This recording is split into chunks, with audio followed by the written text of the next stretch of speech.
ಚನ್ನಪಟ್ಟಣ ತಾಲೂಕಿನ ಪ್ರಸಿದ್ಧ ಉದ್ಯಮಿ ಪಂಚಮಿ ಬೆವರೇಜ್ ಕಂಪನಿಯ ಮಾಲೀಕ ಪಿ ಪ್ರಸನ್ನರವರ ಜನ್ಮದಿನವನ್ನು ಅವರ ಅಭಿಮಾನಿಗಳು ಹಲವಾರು ಸೇವಾ ಕಾರ್ಯಗಳನ್ನು ಮಾಡುವುದರ ಮುಖಾಂತರ ಹುಟ್ಟುಹಬ್ಬ ಆಚರಣೆ ಮಾಡಿದರು.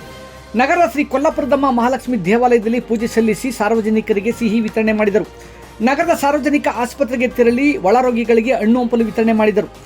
ತದನಂತರ ನಗರದ ಫುಟ್ಪಾತ್ ವ್ಯಾಪಾರಿಗಳಿಗೆ ನೆರಳಿನ ಕೊಡೆಗಳನ್ನು ನೀಡಿ ಸಾರ್ವಜನಿಕರಿಗೆ ಬಿರಿಯಾನಿ ಹಂಚಿದರು. ಈ ಸಂದರ್ಭದಲ್ಲಿ ಅವರ ಅಪಾರ ಅಭಿಮಾನಿ ಬಳಗ ಹಾಜರಿದ್ದು ಪ್ರಸನ್ನರವರಿಗೆ ಶುಭ ಕೋರಿದರು. ಈ ದಿನ ಪ್ರಸನ್ನ ಪಿ ಗೌಡರ ಹುಟ್ಟುಹಬ್ಬ ಇದೆ. ಅದಕ್ಕೋಸ್ಕರ ಅವರ ಅಭಿಮಾನಿಗಳಾಗಿ ಎಲ್ಲ ತುಂಬ ಜನ ಇವತ್ತು ಇಲ್ಲಿ ಬಂದಿದ್ದೀವಿ. ಇದಕ್ಕೋಸ್ಕರ ಇವತ್ತು ಕೊಲ್ಲಾಪುರದಮ್ಮ ದೇವಸ್ಥಾನದಲ್ಲಿ ಪೂಜೆ ನೆರವೇರಿತು. ಪೂಜೆ ನಂತರ ಎಲ್ಲರೂ ಆಸ್ಪತ್ರೆಗೆ ಬಂದು ಒಳರೋಗಿಗಳಿಗೆ ಹಣ್ಣು ಹಂಪಲು ಕೊಟ್ಬಿಟ್ಟು ಮತ್ತು ಛತ್ರಿ ಮೇನ್ ಇವಾಗ ಬಿಸಿಲಲ್ಲಿ ಎಷ್ಟೋ ಜನ ವ್ಯಾಪಾರಸ್ಥರಿದ್ದಾರೆ. ಅದಕ್ಕೋಸ್ಕರ ಒಂದು ಒಳ್ಳೇದಾಗಲಿ ಅಂತ ಛತ್ರಿ ವ್ಯವಸ್ಥೆ ಮಾಡಿದ್ದಾರೆ. ಆ ಛತ್ರಿ ವಿತರಣೆ ಆಗುತ್ತೆ. ಮತ್ತೆ ಎಲ್ರಿಗೂ ಇವಾಗ ಊಟದ ವ್ಯವಸ್ಥೆ ಇದೆ.